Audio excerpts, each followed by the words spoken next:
bringing you information based in fact and science concerning today's marijuana. I'm your host, Chris Wolf, and this is Perspectives. With us today is a subject matter expert from the National Marijuana Initiative, sharing their perspective on the influence that today's more potent forms of marijuana products are having, both in our society and in their field of expertise.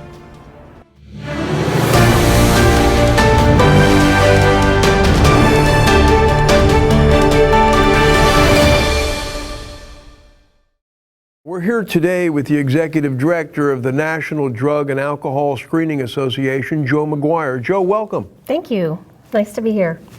Joe, is drug testing still viable in the United States workplace? Absolutely, drug testing is viable. With a national opioid epidemic going on and many states sanctioning marijuana for adult use, it is more important than ever for employees to understand safety, boundaries, to be educated, and for employers to take on the role of helping their employees understand the importance of coming to work prepared to work safely and to go home to their families at the end of the day. Now is not the time to back down and allow just kind of a free-for-all of drug use to occur.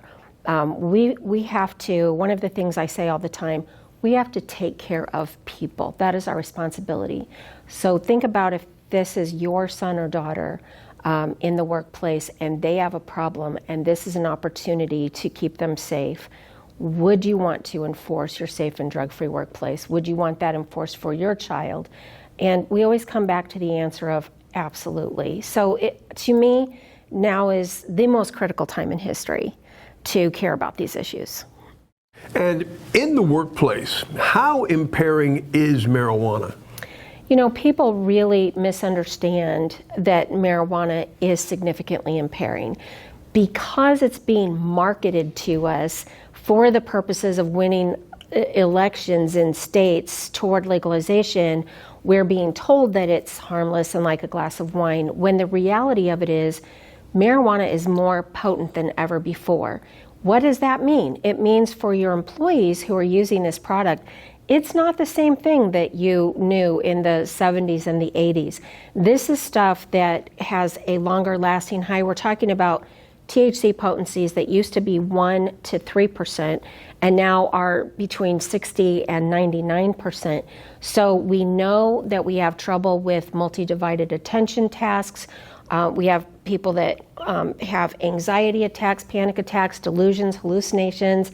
There's so many factors to the impairment. And when we move toward products that have greater potencies, we're now looking at longer windows of impairment and a higher high, in a sense, where now we have not just hallucinatory behavior, but delusional often behavior. Does it happen to everybody? No, not everybody. However, what risk are we going to take? What risk are we willing to take in the workplace? So it is more impairing than ever before. And when you look at the drugs of abuse, when an employer is considering testing for cause or reasonable suspicion or that type of thing, marijuana should be at the top of the list every time, and we need to not back down on that. It's guardrails for safety, and that's the bottom line. You know, Joe, since marijuana has been legalized in so many states, should employers just remove it from drug testing? You know, I get that question all the time. Joe, why do we even bother? It's legal here. And my first answer off the cuff is your employees cannot come to work drunk or under the influence of alcohol. Likewise, they can't come to work stoned or under the influence of cannabis. And we need to be very careful to recognize that it's our responsibility as employers to, again, go back to the word safety, to protect our employees and the vulnerable employees who choose not to use drugs against their coworkers who choose to use. That's the primary responsibility, but then you also have the responsibility to your customers and to the general public in which you operate. So removing cannabis from the testing panel or THC is such a terrible idea.